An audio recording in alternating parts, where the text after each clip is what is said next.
आज इस वीडियो में हम क्या क्या कवर करेंगे, चलिए सबसे पहले फटाफट से वो जान लेते हैं। नंबर 1 हम बात करेंगे कौन से टाइप का एयर कूलर आपके लिए बेस्ट रहेगा, पर्सनल, डेजर्ट, विंडो या टावर। सेकंड हम बात करेंगे कि वो कौन कौन सी गलतियां अक्सर हो जाती हैं एक एयर कूलर को खरीदते वक्त और किस तरीके से उनका आप सॉल्यूशन कर सकते हैं। थर्ड हम बात करेंगे 2025 में वो कौन से बेस्ट एयर कूलर हैं जिन्हें आप इजीली बाय कर सकते हैं। तो चलिए करते हैं एक स्मार्ट खरीदारी 2025 की गर्मी के लिए। स्टार्ट करते हैं टाइप ऑफ कूलर। तो नंबर 1 है पर्सनल कूलर। देखिए पर्सनल कूलर वो होते हैं जो एक स्मॉल एरिया के लिए सही रहते हैं। आपका जो रूम का साइज जो है 120 स्क्वायर फीट का है, तब इस तरह कूलर आपको लेने चाहिए। ये कूलर ना टारगेट कूलिंग करते हैं। अगर इसके सामने आप बैठते हैं तब आपको कूलिंग दे सकते हैं, अदरवाइज ये उतने एफिशिएंटली आपको कूलिंग नहीं दे सकते। समझ लीजिए कूलिंग मिलेगी नहीं, आप इसके सामने नहीं बैठेंगे। तो आप कह सकते हैं ये सिंगल यूजर कूलर होते हैं। आप इसके सामने बैठते हैं तो आपको कूलिंग मिल जाती है। इसके जो इलेक्ट्रिसिटी कंजप्शन होता है वो भी काफी कम होता है, क्योंकि ये साइज में कम होते हैं। जो इनकी मोटर है वो भी काफी छोटी होती है, कम वाट की होती है। इनकी जो टैंक कैपेसिटी है वो भी 30 से 40 लीटर की रहती है और ये सुटेबल रहते हैं 40 डिग्री टेम्परेचर तक। अगर इससे ज्यादा टेम्परेचर होता है तो ये उतनी अच्छी कूलिंग नहीं दे सकते। आप समझ लीजिए छोटा सा कूलर है, इससे ज्यादा क्या ही मेहनत कर लेगा। तो इसीलिए आपको ये ध्यान रखना है छोटे रूम के लिए, छोटे बेडरूम के लिए इस तरह के कूलर को आपको प्रेफर करना है। गलती ये हो जाती है कि हम लिविंग रूम और ड्राइंग रूम के लिए भी इस तरह के कूलर ले आते हैं। उससे होता यही है कि वो सारा दिन चलता रहता है और इलेक्ट्रिसिटी बिल को बढ़ाता रहता है, आपको कूलिंग कुछ नहीं मिलती। तो ये गलती आपको नहीं करनी है। सेकंड है डेजर्ट कूलर। डेजर्ट कूलर ना बहुत ही पावरफुल कूलर होते हैं। ये सुटेबल रहते हैं 250 स्क्वायर फीट से ज्यादा बड़े एरियाज के लिए और इनकी जो टैंक कैपेसिटी आपको मिल जाती है 75 लीटर से लेकर 150 लीटर तक आपको इनकी टैंक कैपेसिटी देखने को मिल जाती है। ये साइज में काफी बड़े भी आपको मिल सकते हैं।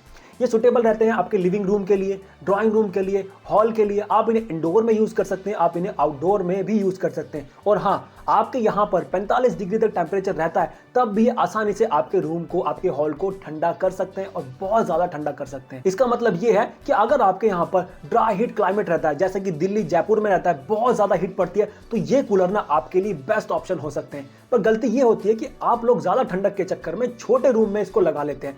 छोटे रूम में लगाने का मतलब यह है कि उस रूम की ह्यूमिडिटी को बहुत ज्यादा बढ़ा देना और आपको काफी ज्यादा अनकंफर्टेबल कर देना। तो इसीलिए छोटे रूम के लिए कूलर नहीं बने, आप इसे छोटे रूम में मत लगाइएगा। साथ में ध्यान रखिएगा जब भी आप डेजर्ट कूलर का इस्तेमाल करें तो इसको एक वेंटिलेशन की जरूरत रहती है। बड़ा एरिया होना चाहिए, वेंटिलेशन प्रॉपर होना चाहिए, तब जाकर ये आपको बहुत अच्छे से कूलिंग दे सकता है। Third, tower cooler. ये मिड साइज रूम के लिए सही रहते हैं। अगर आपके रूम का साइज 150 से 200 स्क्वायर फीट का है तो ये काफी अच्छी कूलिंग आपको दे सकते हैं। इस तरह के कूलर को भी आपको एक पर्सनल कूलर ही कंसीडर करना चाहिए। ये भी एक सिंगल यूजर कूलर ही है। आप ये सामने बैठेंगे तो आपको अच्छी हवा मिलेगी। अगर आप सोचें कि हम दाएं या बाएं बैठे हैं, 2 से 4 लोग बैठे हैं, उनको एक ठंडी हवा मिल जाएगी, ऐसा नहीं होने वाला। ये भी आपके लिए पर्सनल कूलर जैसा ही काम करते हैं।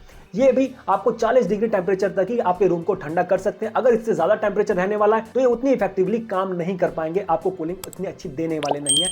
इससे अच्छा है फिर आपको एक डेजर्ट कूलर ले लेना चाहिए। ये कूलर काफी ज्यादा स्लिम होते हैं, ये छोटी सी जगह में भी एडजस्ट हो जाते हैं और आपके इंटीरियर को काफी ज्यादा सुंदर बना देते हैं, क्योंकि देखने में काफी ज्यादा सुंदर होते हैं। बस आपको एक चीज ध्यान रखनी है कि अगर आपके रूम का साइज बहुत बड़ा है तो इस कूलर को प्रेफर मत कीजिएगा।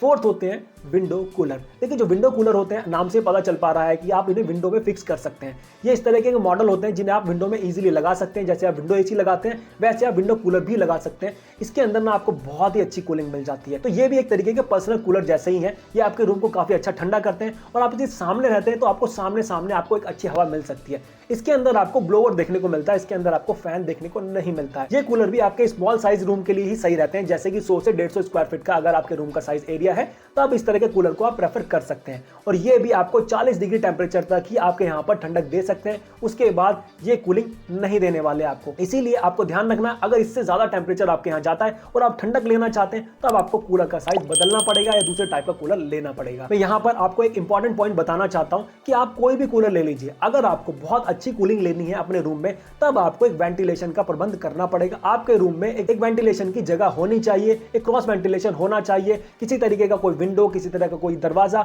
जिससे कि हवा पास हो सके, हवा निकल सके, तब जाकर आपको कोई भी कूलर अच्छी कूलिंग दे सकता है। तो ये चीज हमेशा ध्यान रखिए। तो यहाँ तक आपने वीडियो देख लिया होगा और आप समझ चुके होंगे कि आपके लिए कौन से टाइप का कूलर सही रहने वाला है। तो चलिए वीडियो को आगे बढ़ाते हैं। अब ये समझ लेते हैं कि वो कौन कौन सी गलतियां हैं जिन्हें आप बार बार करते हैं एक एयर कूलर को खरीदते वक्त, जिससे कि आपका कूलर आपके लिए बेस्ट कूलर नहीं बन पाता है। तो सबसे पहली गलती है रूम साइज को इग्नोर करना। क्या आपने सोचा कि वो जो रूम साइज है आपका वो कितना बड़ा है? आपने मेजरमेंट किया?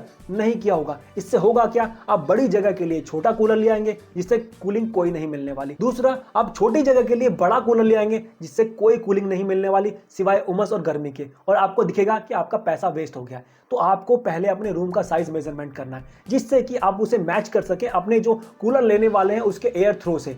एयर थ्रो कैपेसिटी आती है क्यूबिक फीट पर मिनट में या फिर क्यूबिक फीट पर आवर में, तो आप उससे मैच करेंगे तो अब आपके लिए एक बेस्ट एयर कूलर चूज करना काफी ज्यादा आसान हो जाएगा। गलती नंबर 2, कूलिंग पैड। आपको ये ध्यान रखना है कि कौन से टाइप की कूलिंग पैड आपके लिए बेस्ट रहेगी हनीकॉम्ब कूलिंग पैड।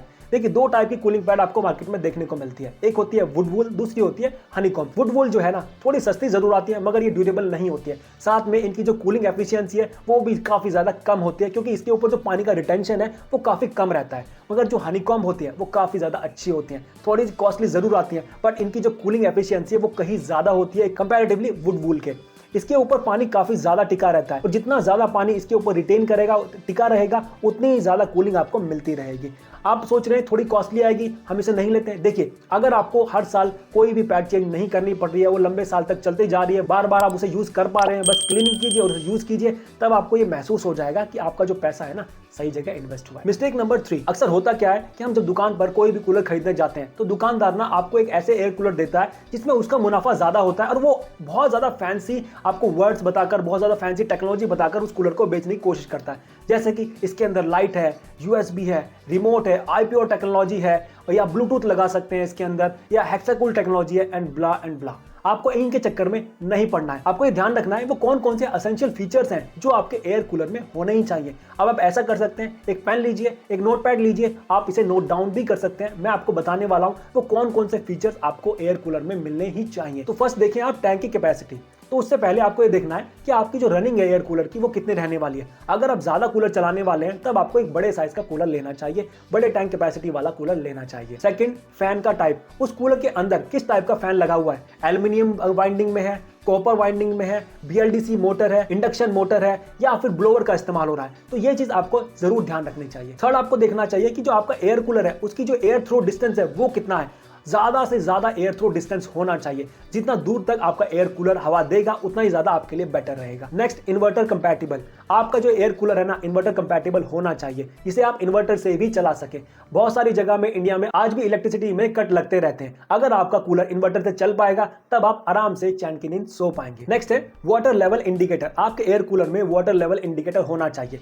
आप सोच रहे होंगे कि यार वाटर लेवल इंडिकेटर तो सभी प्लास्टिक कूलर में मिलता है। मिलता जरूर है, उसका साइज छोटा होता है। आपको लेना है लंबे साइज का। जितना लंबा साइज आपके वाटर लेवल इंडिकेटर का होगा उतना ज्यादा बेनिफिट आपके लिए होगा। होता क्या है, जो छोटा इंडिकेटर होता है उसके ऊपर टैंक जो है ना काफी ज्यादा बच जाता है। हमें पता नहीं चल पाता है कि जो हमारा टैंक है पूरा भर चुका है या नहीं भर चुका। अगर लंबा इंडिकेटर रहेगा तो हम इजीली देख पाएंगे कि हमारा जो टैंक है वो कितना भरा हुआ है और कितना खाली है। तो ये चीज आपको ध्यान रखनी चाहिए। नेक्स्ट है आइस चैम्बर। आपके कूलर में एक आइस चैम्बर होना चाहिए। आइस चैम्बर आपके कूलर में कूलिंग को थोड़ा सा एनहांस करता है, थोड़ा सा बढ़ा देता है। क्या होता है, कूलर के ऊपर एक जगह होती है जिसके अंदर आप आइस भर सकते हैं। आइस जो होती है वो धीरे धीरे मेल्ट होती रहती है और ठंडा पानी ना आपके कूलिंग पैड पर जाता रहता है, जिससे कि आपको थोड़ी और ज्यादा ठंडी हवा मिल जाती है। नेक्स्ट है 4-वे डिफ्लेक्शन। आपके एयर कूलर में ना 4-वे डिफ्लेक्शन होना चाहिए। इसका क्या मतलब है, चलिए जान लेते हैं।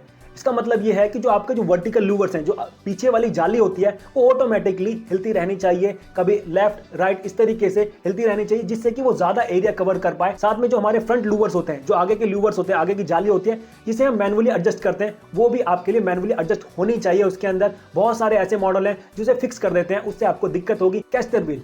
आपके कूलर में ना कैस्टर व्हील होने चाहिए, जो नीचे पहिए होते हैं वो होने चाहिए। आप सोच रहे होंगे कि पहिए तो मिलेंगे, हाँ पहिए जरूर मिलते हैं, व्हील आपको जरूर मिलते हैं। आपको ये ध्यान रखना है कि व्हील की जो क्वालिटी है ना वो काफी अच्छी होनी चाहिए। होता ये है कि जब हम बड़े साइज का कूलर ले लेते हैं और उसके अंदर पानी भर देते हैं तो वो बहुत ज्यादा भारी हो जाता है। अगर ऐसे में हमें वो मजबूरन वो मूव करना पड़ा कूलर को, तो क्या होता है, बहुत बार जो व्हील्स होते हैं वो टूट जाते हैं खराब क्वालिटी होने की वजह से। तो ये चीज आपको ध्यान रखनी चाहिए। नेक्स्ट है ड्रेन आउटलेट, या जिसे कहते हैं ड्रेन प्लग। आपके कूलर में जो ड्रेन प्लग है वो होना चाहिए। आप सोचेंगे हर एक कूलर में ड्रेन प्लग मिलता ही है। देखिए मिलता जरूर है, तो आपको ये ध्यान रखना है कि जो ड्रेन प्लग है ना वो काफी ज्यादा नीचे होना चाहिए। जितना ज्यादा नीचे होगा उतना आपके लिए इजी रहेगा पानी को निकालना, ज्यादा पानी निकल पाएगा। बहुत सारे मॉडल में यह देखा जाता है कि जो ड्रेन प्लग है ना वो थोड़ा सा ऊपर लगा देते हैं, उससे होता यह है कि काफी ज्यादा पानी उसके अंदर बच जाता है, जिसे आपको कपड़े की मदद से या किसी बर्तन की मदद से निकालना पड़ता है। अगर आपके कूलर में जो ड्रेन प्लग है, जो ड्रेन आउटलेट है बॉटम में रहेगा, जो नीचे रहेगा, तो इजीली पानी निकल सकता है, इजीली क्लीन किया जा सकता है। नेक्स्ट है ऑटो फिल ऑप्शन। अगर आपके कूलर में ये ऑप्शन है तो आप चैन की नींद सो सकते हैं। वो कैसे, चलिए बात करते हैं। ये ऑप्शन इस तरीके से काम करता है कि अगर आपके कूलर में एक ऑटो फिल नोजल लगी है तो उसे आप कनेक्ट कर सकते हैं अपनी टोटी से एक पाइप के द्वारा। आपने एक बार टैप को ऑन कर दिया, पानी पाइप के द्वारा आपके कूलर में भरता जा रहा है। जब पानी की जरूरत होगी कूलर अपने आप पानी को ले लेगा, जब उसे पानी की जरूरत नहीं होगी तो उसे बंद कर देगा। ऐसे में आप आराम से कूलर की ठंडी हवा ले सकते हैं। वैसे ये फीचर आपको हर एक कूलर में देखने को नहीं मिलेगा, अगर मिलता है तो जरूर इसे कंसीडर कीजिएगा। Next, dura pump. आपके एयर कूलर में एक ड्यूरा पंप होना चाहिए। इसका मतलब ये है कि जो आपका पंप है इस तरह की टेक्नोलॉजी से बनाया हुआ है जिससे कि उसकी लाइफ बढ़ जाती है, वो इजीली जैम नहीं होता, इजीली खराब नहीं होता। इससे आपको काफी ज्यादा फायदा मिल सकता है, क्योंकि एक एयर कूलर में पंप का काफी ज्यादा इंपॉर्टेंट रोल होता है। तो ये थे सारे एसेंशियल फीचर जो आपके एयर कूलर में होने चाहिए, जो आपके एयर कूलर को बनाते हैं 2025 का एक best air cooler. Mistake number 4, brand service या फिर आफ्टर सेल सर्विस को नजरअंदाज कर देना। आप जब भी मार्केट में कूलर खरीदने जाते हैं तब आप ये चेक नहीं करते हैं कि जो हम ब्रांड ले रहे हैं कि उसकी आफ्टर सेल सर्विस कैसी है, या आपको खरीदने के बाद सर्विस मिल पाएगी या नहीं मिल पाएगी, या उसके स्पेयर पार्ट्स मिल पाएंगे नहीं मिल पाएंगे। तो ये चीज बहुत ज्यादा परेशान आपको कर सकती है, आपका पैसा भी वेस्ट कर सकती है। तो इसीलिए आपको एक रेप्यूटेड ब्रांड का कूलर लेना चाहिए, जिससे आपके लिए काफी ज्यादा ईजी हो जाए। अगर कुछ खराबी कूलर में आ जाती है तो उनका टेक्नीशियन आकर उसे ठीक कर सकता है, या फिर कोई स्पेयर पार्ट्स आपको बदलना है तो वो इजीली मिल सके। तो ये चीज आपको खास ख्याल रखनी चाहिए। नेक्स्ट गलती ये हो जाती है कि जब भी आप दुकान से कोई भी एयर कूलर खरीदने जाते हैं या किसी शोरूम में खरीदने जाते हैं तो वहां पर आपको कोई भी रियल टाइम रिव्यूज या फिर कस्टमर की टेस्टिमोनियल्स नहीं मिलते हैं, जो कि आपको ऑनलाइन देखने को मिल जाते हैं। आपको कैसे पता कि ये एयर कूलर सबसे ज्यादा अच्छा है, सबसे ज्यादा बेस्ट है? आपको भरोसा करना पड़ता है उस दुकानदार पर। मगर दुकानदार अक्सर ये देखा जाता है कि वो एक ऐसे एयर कूलर को बेचने की कोशिश करते हैं जिसमें उनका काफी ज्यादा प्रॉफिट रहता है, काफी ज्यादा प्रॉफिट मार्जिन रहता है। इसमें ना आपके लिए काफी ज्यादा नुकसान हो सकता है। तो ऐसे में आपको वो माध्यम प्रेफर करना चाहिए जहां पर आपको कस्टमर का एक्सपीरियंस शेयर हो, जिससे कि आपको पता चल पाए कि ये कंपनी का ये वाला मॉडल ज्यादा बेटर है, आपके लिए ये अच्छा रहेगा। तो ये चीज आपको ध्यान रखनी चाहिए। अब आपको ये पता चल गया होगा कि आपके लिए कौन सा कूलर सही रहेगा। साथ में आपको ये चीज भी क्लियर हो गया कि आपको कौन सी गलतियां एक एयर कूलर को खरीदते वक्त नहीं करनी है। चलिए जाइए और इस गर्मी से बचने के लिए अपने कूल दिमाग का इस्तेमाल करके एक सही कूलर चुन लीजिए। अगर ये वीडियो यहां तक आपको अच्छा लगा है तो वीडियो को लाइक कीजिए, हमारे चैनल को सब्सक्राइब कर लीजिएगा और इस वीडियो को शेयर कीजिए अपने दोस्तों और अपनी फैमिली को भी।